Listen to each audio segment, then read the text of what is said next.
Hello again, thank you for being here with me once more. I hope you are very well today. I am Mari.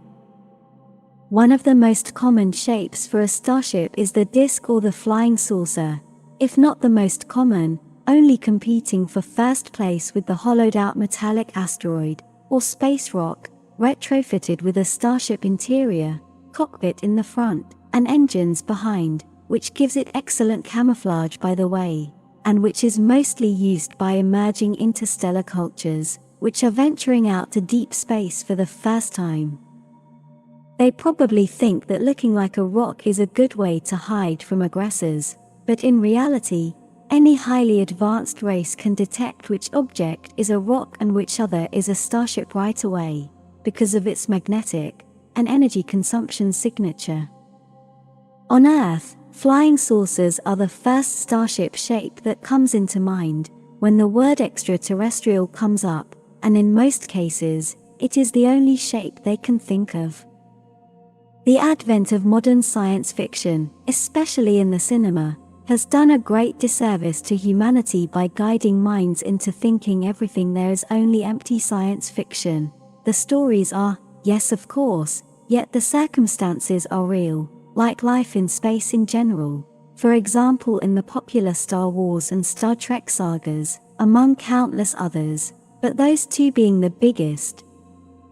In space, and in reality, everyone uses those discoidal crafts, and they come in all sizes and shapes, and they are as common as a Chinese scooter in third world countries. They are everywhere.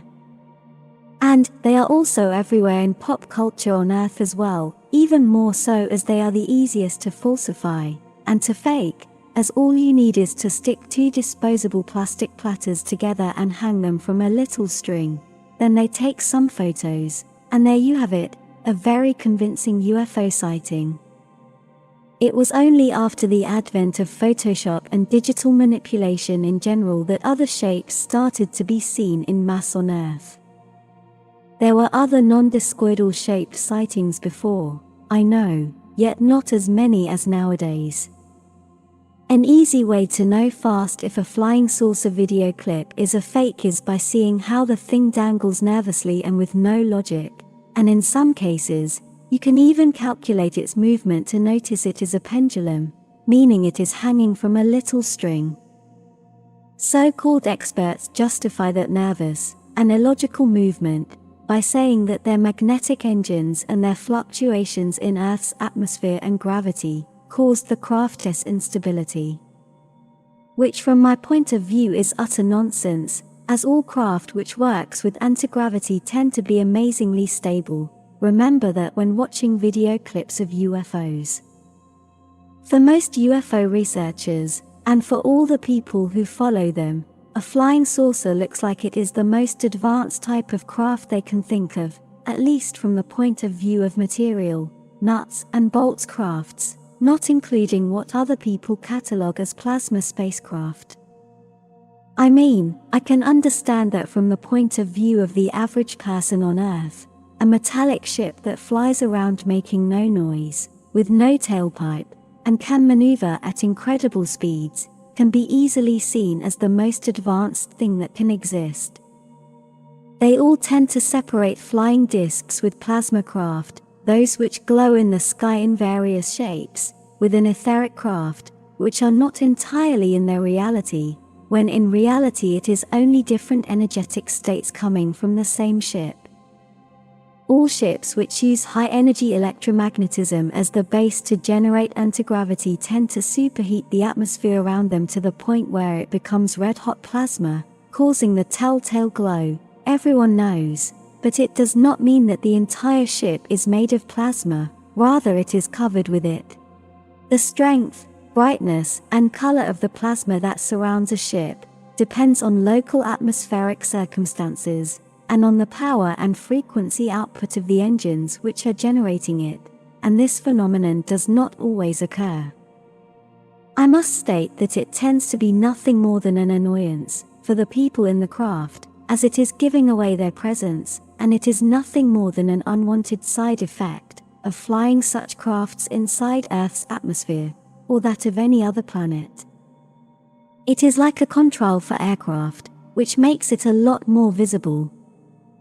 Although there are countless variants of discoidal-shaped starships, and some are more advanced than others, they all work with the same principles. They are all platter-shaped craft with one or more engines, usually shaped as spheres, which can sometimes be seen underneath the craft, although more commonly they are internal, and not visible from below. Those spherical engines usually consist of several counter-rotating internal spheres, placed like layers of an onion, and where high voltage is injected into them to produce a strong electromagnetic effect. Some variants include the use of enriched mercury, which is spun inside several of those rotating spheres to produce the needed electromagnetic effect. The engines generate a high electromagnetic energy flow cocoon, shaped like a toroid, and that envelops the entire craft.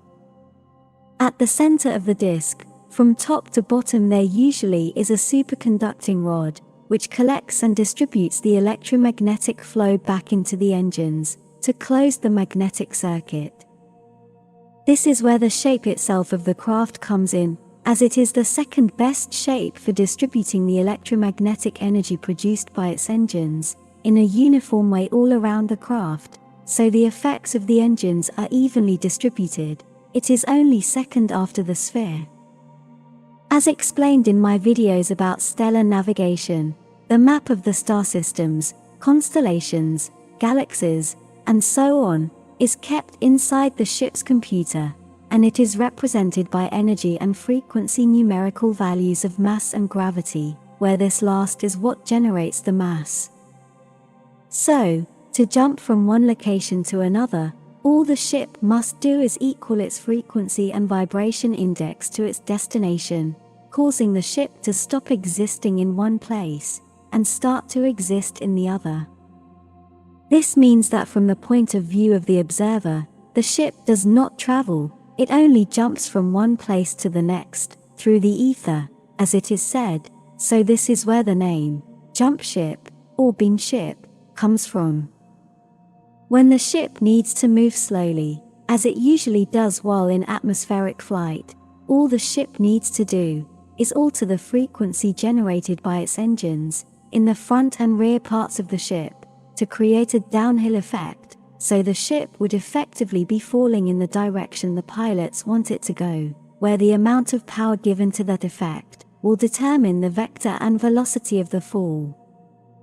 This falling effect does not have the same strength associated with a free fall on Earth, because the engines can modulate the effect's strength to the point where it can be very strong and even violent, to the point where it becomes propulsion, allowing the craft to move and maneuver extremely fast.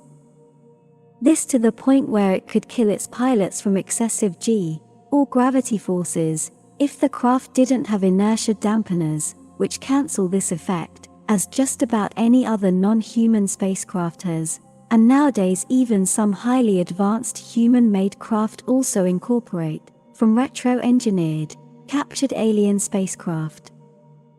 Flying saucers come in all sizes, from the smallest one-pilot discs that fit in a one-car garage, to the extremely massive interstellar motherships many star races use, for example, the larger Victor C and Victor D, Centauri Alfreton heavy cruisers. Each star race will design and build their craft, including the flying saucer types, to their needs and at the best capacity of their science, but in general, the most common discoidal craft will be the ones from 7 meter to 20 meter diameter discs, countless use, so this means that it is useless to make some kind of catalogue, with the shapes of each flying saucer, to try to identify to which race it belongs to, as just about everyone uses the same. All these crafts work with one engine system, except for the larger variants, making this configuration vulnerable to countermeasures and to hostilities. In the last 80 years or so, Earth governments have been able to shoot down an unidentified number of discoidal and other crafts, which use the same engine principle, because they can be vulnerable to high-energy radar pulses beamed at them, These microwave pulses can blind the navigation computer sensors, so it can no longer calculate the frequency of the gravity in the area it is flying through, causing it not to be able to cancel it effectively, causing a crash. Other larger starships, such as the ones classified as fighter craft of any race, have multiple types of propulsion, or at least two of them, where if one fails, the other type kicks in, if it was not already functioning at the same time as the first, anyway, making them invulnerable to that kind of attack. Even though Earth governments are under Galactic Federation control, at a lower practical level they still end up attacking Federation craft, and this is another indicator of how messy, shady, and permissive the Federation can be. Flying saucers, in general, and talking about the smaller ones, are far from being the most advanced craft, even though they may look like they are, as they do not have a visible tailpipe. But even on a more practical level, their shape is very uncomfortable to use. They take up a lot of space in the hangars, and even inside them, there isn't much usable space, causing them to be very impractical, especially for cargo users. More advanced craft no longer need the discoidal shape to distribute electromagnetic flow in an even way, as their engines are strong enough to envelop the craft in the needed electromagnetic toroid, regardless of the shape of the ship. This allows the engineers to design each vessel as best as possible, and taking into account what it will be used for, rather than thinking about distributing power in an even way. So effectively, starships that look like the ones in science fiction are in general more advanced than the saucer type, even though they may have a tailpipe, characterized by having a white, electric blue, or even red exhaust glow. There is a common idea in the web that action-reaction engines are obsolete in space. They are not, and they are actually far more advanced than gravity-canceling ones alone, because they can do that as well, among other things. It is also commonly thought in many circles that action-reaction engines do not work in a vacuum, supposedly because there is nothing to push against, yet space is not a vacuum as they think on Earth. As I've said so many times before, it is an etheric fluid in a high vibratory state. So a starcraft only needs to propel its electromagnetic plasma, as a jet, within the correct frequency range of the so-called waters above, to produce thrust. Yet to the best of my knowledge, action and reaction does work in a vacuum anyway. This will be all for today. Thank you for watching my video. With much love, your friend, Mari Swa.